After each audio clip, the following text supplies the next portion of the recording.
Sting operation के दौरान इन पर केस फाइल हुआ और ये 14 दिन के रिमांड पे तिहाड़ जेल चले गए। 1 लीटर मट्टी का तेल मिलता था जिसकी ढिबरी में हमारे बच्चे पढ़ते थे, वो मट्टी का तेल भी बंद हो गया और चूंकि हमारे पास रोजगार नहीं है तो सिलेंडर रिफिल कराने का तो कोई प्रश्न ही नहीं उठता। रोजगार हो तो सिलेंडर हो।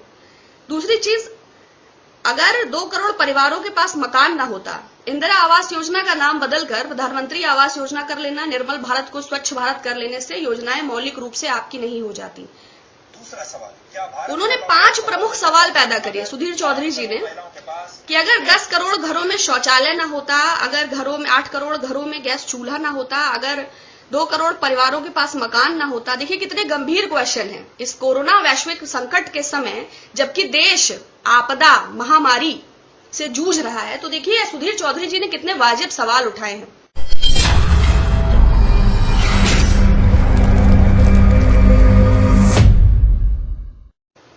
कल हमने एक लिंक ट्विटर पर आपको पोस्ट किया था, किसी ने मुझे फॉरवर्ड किया था। मैं टीवी बहुत कम देखती हूँ, तो उसमें सुधीर चौधरी जी का वो वीडियो था, आपने देख लिया होगा। पीयूष गोयल जी ने उसको रीट्वीट किया है, कई लाख लोगों ने देखा है, कई हजार लोगों ने उसको ट्वीट किया है। तो उसमें 2014 का एक वीडियो है, 2014 नहीं, उनका कहना था कि लॉकडाउन फेल हो जाता अगर मोदी जी की ये योजनाएं ना होती। 2014 के पहले सोशल डिस्टेंसिंग का पालन नहीं हो पाता। इस समय जो हम पालन कर पा रहे हैं उसमें शौचालयों का बहुत बड़ा योगदान है। दूसरा सवाल, क्या भारत उन्होंने 5 प्रमुख सवाल पैदा करे सुधीर चौधरी जी ने कि अगर 10 करोड़ घरों में शौचालय ना होता, अगर घरों में 8 करोड़ घरों में गैस चूल्हा ना होता, अगर 2 करोड़ परिवारों के पास मकान ना होता। देखिए कितने गंभीर क्वेश्चन हैं इस कोरोना वैश्विक संकट के समय, जबकि देश आपदा महामारी से जूझ रहा है। तो देखिए सुधीर चौधरी जी ने कितने वाजिब सवाल उठाए हैं। घरों में यदि शौचालय ना होता, बिल्कुल बहुत इंपॉर्टेंट बात है ये। 8 करोड़ घरों में गैस चूल्हा ना होता। आपको पता होगा कि 7 से 8% लोग ही अपने सिलेंडर्स को रीफिल करा पाते हैं। शेष सबने बांध के या तो टाड़ पे रखा है या बेच दिया है। बल्कि महोबा के गांव में किसानों का यह भी कहना था कि 1 लीटर मट्टी का तेल मिलता था जिसकी ढिबरी में हमारे बच्चे पढ़ते थे, वो मट्टी का तेल भी बंद हो गया और चूंकि हमारे पास रोजगार नहीं है तो सिलेंडर रिफिल कराने का तो कोई प्रश्न ही नहीं उठता। रोजगार हो तो सिलेंडर हो।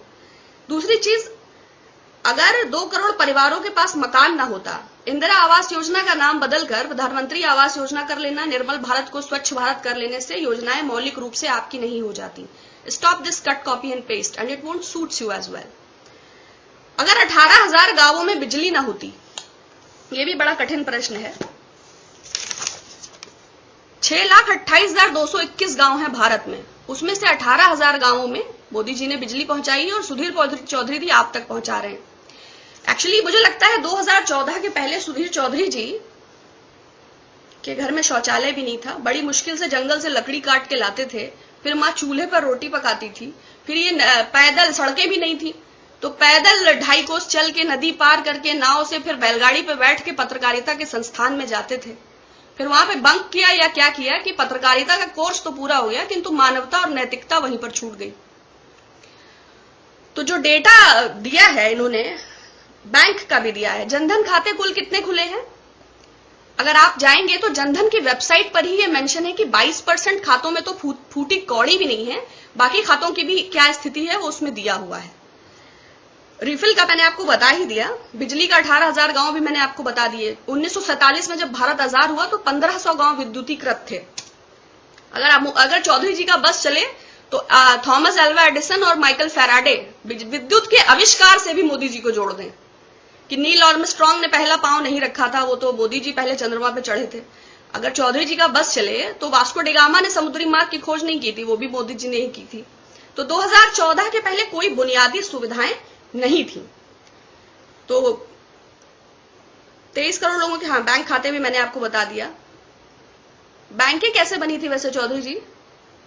बैंकें नहीं होती तो क्या शौचालय में पैसा जमा करवाते? एक आरटीआई के मुताबिक 2014 से अब तक 26 सरकारी बैंकों की 90 शाखाएं बंद हो गई हैं।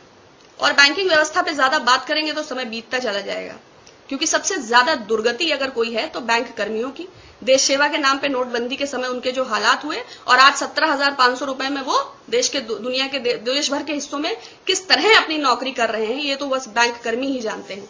तो बैंकों की तो बात मत करिए, सिलेंडर और खाता और जनधन और विद्युत और परिवारों के पास मकान, तो बुनियादी सुविधाएं भी 2014 के पहले सुधीर चौधरी जी को उपलब्ध नहीं थी।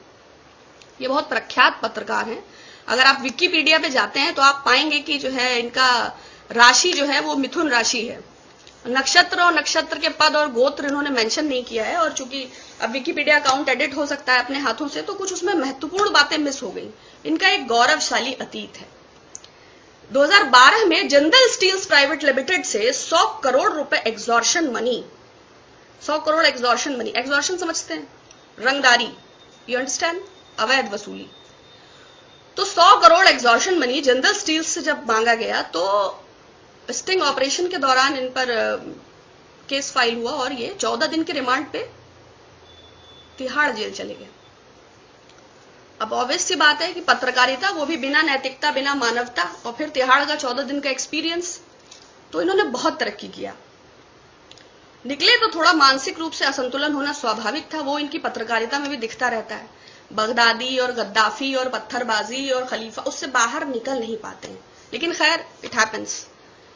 तो 2012 का जो भी एग्जॉर्शन का केस था, बट अभी जो इनके टाइमलाइन पे जो ट्वीट पिन है उसमें भारत के प्रधानमंत्री और अमेरिका के राष्ट्राध्यक्ष के साथ उनकी सेल्फी सुशोभित हो रही है। तो आप सोचिए, देश की दुनिया की दो ताकतवर हस्तियों के बीच में बैठ के सेल्फी ले रहे हैं, तो कितने ताकतवर पत्रकार हैं।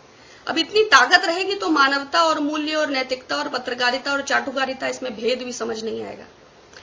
तो इनके 2014 की बुनियादी हम लोग जो बातें कर रहे थे, 2005 से 2014 के बीच, देखिए अगर हम 1947 से जोड़ेंगे ना तो हम हर अगले दिन सबल हुए हैं। ये बात अलग है कि शायद विज्ञापन उतना नहीं हुआ है, लोगों तक चीजों को पहुंचाने के लिए बहुत प्रयास किया गया है। आज 80 करोड़ भारतवासी खाद्य सुरक्षा कानून के अंतर्गत राशन वितरण प्रणाली में ही अपनी भूख मिटा रहे हैं। लेकिन सुधीर चौधरी जी, 2014 के पहले ना शौचालय था, ना सिलेंडर था, ना उनके घर में बिजली था, ना उनके घर में सड़क था। तो वो किस प्रकार, मैंने बताया ना, वो जंगल से लकड़ी काट के लाते थे, फिर मां भोजन बनाती थी, फिर वो पैदल 6 कोस जाते थे, फिर नाव पे बैठते थे, फिर पत्रकारिता के संस्थान जाते थे, फिर बैलगाड़ी से लौट के आते थे। तो जो है अब उनको बुनियादी संस्थाओं का ज्ञान ही नहीं है। लेकिन खैर, उनके अनुसार मोदी जी 6 बरस से लॉकडाउन और कोरोना की तैयारी कर रहे थे, और सोशल डिस्टेंसिंग और आइसोलेशन इसलिए बहुत बेहतर फॉलो हो पा रहा है।